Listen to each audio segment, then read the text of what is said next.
Okay, hey Whippets, it's Whippet Wednesday, and we have a topic tonight that I figured we just hadn't done a topic in a while, so I wanted to get in here and say hi and appreciate people who have joined. So thank you so much. Let me see if speaker view, if that matters. I don't think that matters. We'll do gallery because I think it'll just highlight me anyways. But I'm going to pull up my notes here so I can't see myself talk. That just makes it easier to not look at yourself all the time, right? But I can't believe that Halloween is next week. So I figured let's prepare a roadmap and get some things in line for the holidays, because the holidays can be chaotic, they can be crazy, they can be unpredictable, they can derail you, or they can be awesome. And I just feel like so many of y'all have worked really, really hard in calorie deficits this summer. We're kind of weaning off on several people, which is funny because everyone kind of was grouped into the same thing, kind of same timeline, which is, again, kind of what we talk about when we talk about seasons. We talk about when is it most optimal to build muscle? When is it most optimal to lean out and maintain muscle? Muscle tissue is so precious and important to us. And so that's why we have seasons of when does a calorie deficit make sense? Has your metabolism had some restoration period? Where are you at? And that's why when we get with clients, we're kind of like, where are you right now? So that we can create that long-term roadmap and goal.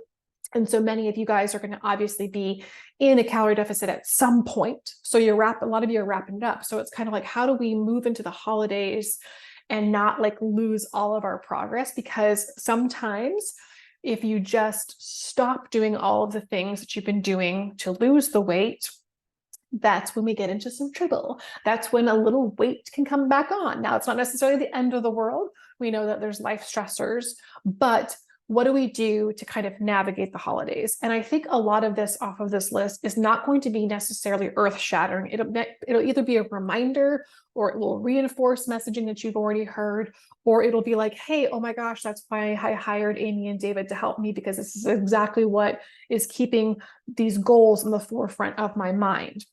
So when we talk about goals for the holidays, the next 2 months, they're going to fly by. They always do. So how do we navigate the next couple of months? Well, first off, we got to set realistic goals. We all know what days the holidays fall on, right? So we understand that maybe on Halloween, if you celebrate Halloween, Thanksgiving, Christmas Eve, Christmas Day, New Year's Eve, New Year's Day, those tend to be parties and gatherings and family getting together if everything is kosher. I know kosher, that's funny. So that's Jewish.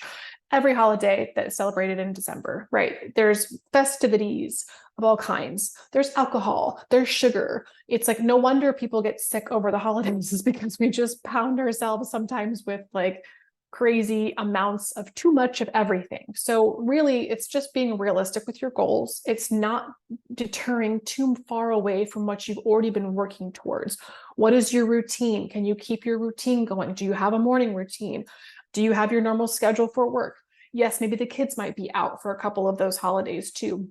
How do we navigate activities with them? How do we keep moving? How do we make it maybe a family event kind of thing? So realistically, I would say over the next 2 months, taking the time to kind of plan out what are those probable dates that would be fun, that you would have more indulgences.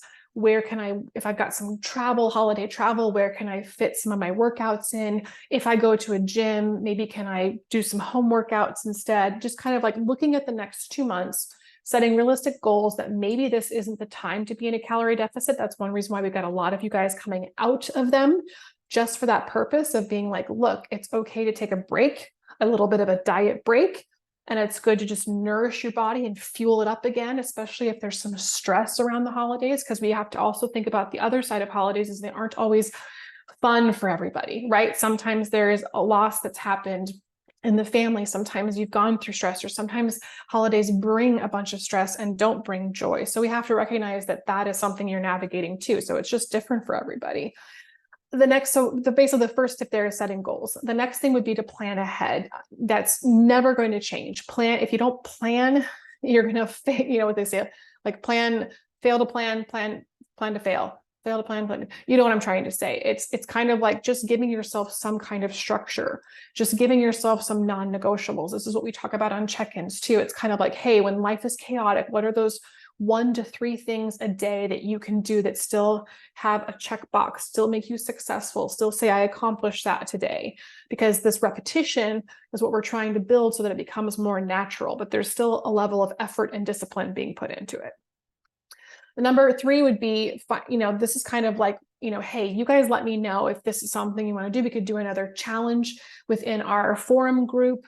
Obviously we've got workout partners. Maybe we could do a group Zoom workout. I don't know, but another way to kind of stay motivated is to find people to do things with you.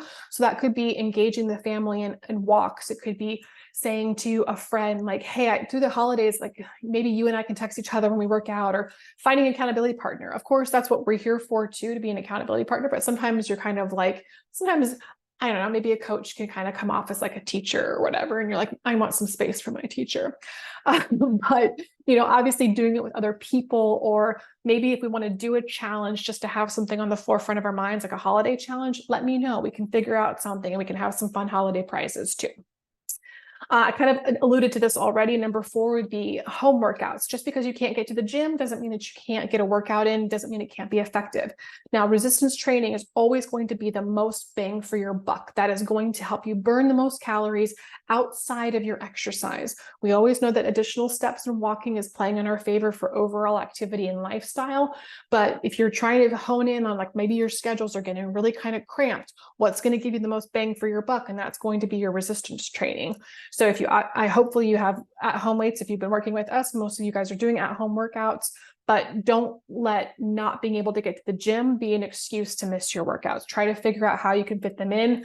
Sometimes even if you have to shorten them yourself, so what? You still kind of did some resistance training. That's okay, kind of in a crazy season. That's not optimal all the time. We want you to have progressive overload. We want it to be resistant. We want it to be challenging. But maybe I'll talk to David about having some on-the-go workouts put in the on-demand section, just as something to grab if you're super chaotic and need something to kind of turn to quickly and still, again, get the most bang for your buck, which usually is going to be a full body workout. Staying hydrated would be the next tip. Staying hydrated is always going to benefit you with the food intake, with any alcohol intake that you guys partake in. Certainly that's always a recommendation. Like I said, some of these tips are kind of like normal lifestyle stuff too. So it's not necessarily going too far away from what the day-to-day is like. So hydration is really important. We recommend having electrolytes. Our favorite is the Element brand. Having some electrolytes and some salt in your diet is what helps to get that water into your muscles. So, hydration and making sure you're hydrated properly is great. Sipping on water, carrying your water bottle with you everywhere you go, always having it around, prioritizing it as one of your non-negotiables. Maybe like, hey, get my 65 ounces in, get my 75 ounces in. I know Mwani's been doing that for her challenge, and that's been working really, really well. The next one, number 6, would be balancing your meals. So when we talk about meals for, potluck situations or at the actual event, definitely the goal would be still to build your plate around protein sources. It's not saying that anything is off limits. I don't care if you have cookies and pie and desserts and things like that. You enjoy an alcoholic beverage, a special cocktail, something that you enjoy and it's worth it to you.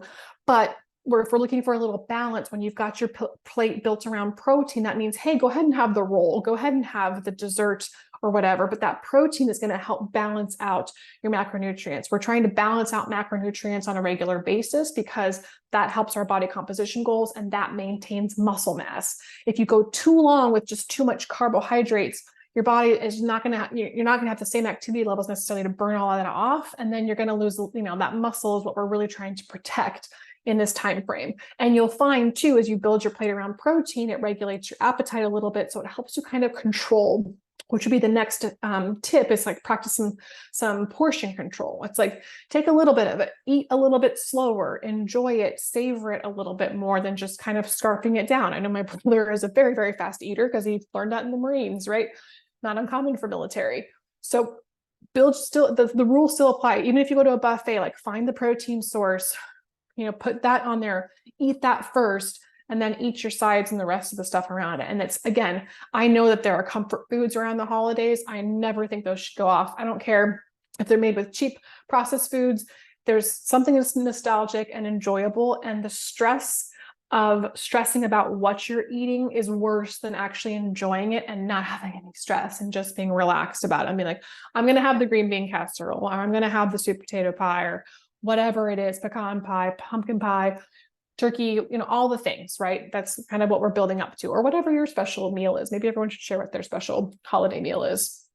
And that leads into number 8, which is the mindful eating. So again, creating awareness around how you're eating, when you're eating, what you're eating, and just being engaged with it and removing distractions is going to be helpful to just kind of like be in tune with your body. And it might even be that like some of the holiday is just kind of taking a break from tracking on that special day and just engaging in what you're eating and enjoying it. And then you move on the next day. The other thing we have to remind ourselves is the holidays are, let's see, let's just count Halloween, Thanksgiving, maybe the day after Thanksgiving, Christmas Eve, Christmas. You might have parties in there, New Year's Eve and New Year's Day. So we're talking about 7 days where you would have some indulgences. We don't have to make this 60 plus days, right? It's like 7 days. Let's just kind of, maybe you've got 7 free days of not tracking as closely as possible, but staying engaged, planning your meals around protein, and in being mindful as you eat. Limiting alcohol would obviously be a no-brainer. I mean, hangovers are not fun. Overdoing it's not fun. I've been there. I'm stupid sometimes. But it also like considerably adds on to the calories. So you just want to be mindful of how much alcohol you're consuming with all of the other good stuff. Technically, I'm still going to say that tracking is going to be in one of these suggestions here because it just kind of keeps you on point and just kind of really gives you a truth to where you're at.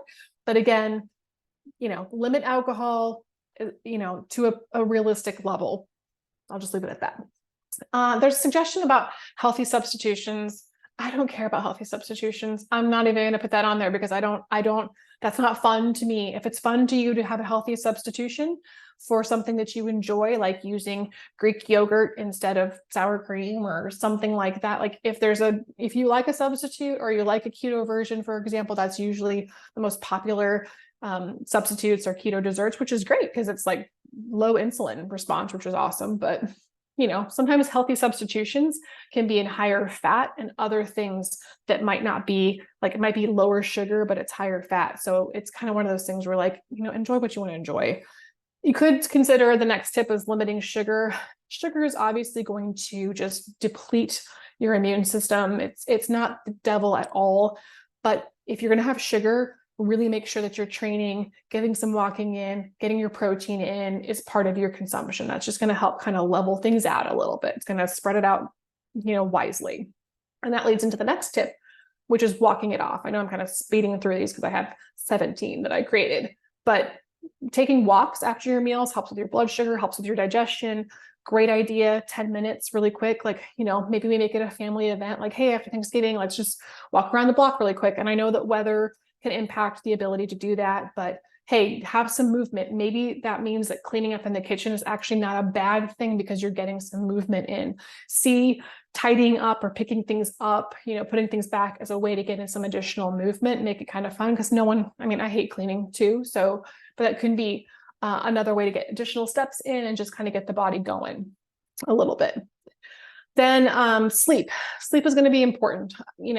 It always is important because it bleeds into everything else, but trying to keep your sleep schedule as normal as possible, as consistent as possible is great. But if you stay up late with family and laugh your butt off, then so be it. You know what I mean? These are suggestions and guides, but not necessarily hard like rules, right? But getting sleep is going to be important. Managing stress is going to be important too. If you have a lot of stress around the holidays, we've got to find a way to decompress. That can be journaling, that can be meditating, that can be praying, doing your devotions. It can be getting a massage. It can be doing something for yourself. It can be, taking some time alone. It can be a date night. What are the ways that you kind of decompress and let go of things? Do you confide in a friend? Do you, watch a silly movie? Just kind of think of things that can bring some joy if it is stressful time or something happens that's stressful. Because again, we just can't predict what's going to happen in the next couple of months, right? It's so uncertain. So have a strategy. If this happens, I will do this. Like that's how you kind of plan things out. When you're looking ahead into the months, like what could happen, Does our family fight? Just have fun. Like, what does that look like? The next thing would be to track your progress. So, we have the app for a reason, right? The app, MyFitnessPal, EverFit, these are tools to help us stay on track. And if you've already built the habit of tracking right now, especially if a lot of you guys are going from the calorie deficit to maintenance, we really want to be careful because it's so easy to go over and too much. And then you could be upset if you put on 5-10 pounds. It's possible in 2 months. It really is. You can gain a pound a week. That would not be hard. We lose a pound a week. That's kind of on average, right? So that's where we're kind of like, hey, the tracking is going to be our friend if we're pivoting to maintenance. So again, we've got the 7 days that maybe you have a little wiggle room and freedom, but maybe we stay on top of our tracking as well. And then I would say the next thing, the last two is like, reward yourself and celebrate your success without food. If obviously food is a reward, it's for our celebrations and everything, but are there other ways that you can reward yourself for things that for good things that happen? There are other things. Like I love that kind of narrative about being sober curious for a lot of people out there is like creating relationships where your activities are actually around stuff that doesn't drink. Same thing with food. It's kind of like, can there be an activity that we do that's not food, like a spa day, getting a new book, a fun outing of some kind? Can you reward yourself differently than food? But again, a little piece of chocolate too isn't the worst thing in the world either. So that can be a reward. The last thing would be, look, be kind to yourself. Okay. We don't know what's going to happen. You plan the best you can. If you look ahead and create a plan, you just do the best you can, but you have to be kind to yourself, because if your mind is talking down, it's going to stress your body out. If your mind is beating yourself up, it's going to play against you and your goals. It's going to play against your fun time in the holidays. So just know that if the next 2 months kind of just go crazy, like, again, I would say have those top 3 non-negotiables that you want to get done every day. And non-negotiables can be like taking my vitamins, drinking my water, hitting my step goal. It can be some basic stuff. But if I was to favor something, because I'm trying to get you the most bang for your buck, we want you to be the most successful, it would be hitting your protein goal, getting in your resistance training. What would be my third one? I'm torn. I probably would say sleep. But I kind of am torn between like stress management, because no matter what, if it's good stress or bad stress, it's still a little bit of something. So that's kind of where I would probably favor definitely protein, definitely your resistance training, and the most bang for your buck, hitting those targets. And then you know what? You pick number 3. You pick your number 3. I'm going to pick 2. You pick the other one. What's the other one for you? What's the other one that makes sense? It can be anything for anybody. It's different for everybody. Everybody has their own different thing. So those are my tips. I'm going to stop the recording so that if Jen wants to talk, we can talk and say hi. So I appreciate Jen hopping on, but really hope that these tips are helpful to encourage you to get through the holidays, have fun with it. It'll be good. It'll be good. I promise. Okay, so if you all need anything, we're here, and then we'll see you on Friday in the group chat if you want to join us there as well. Maybe I'll get some fun holiday recipes. So have a wonderful night. I'm going to stop the recording.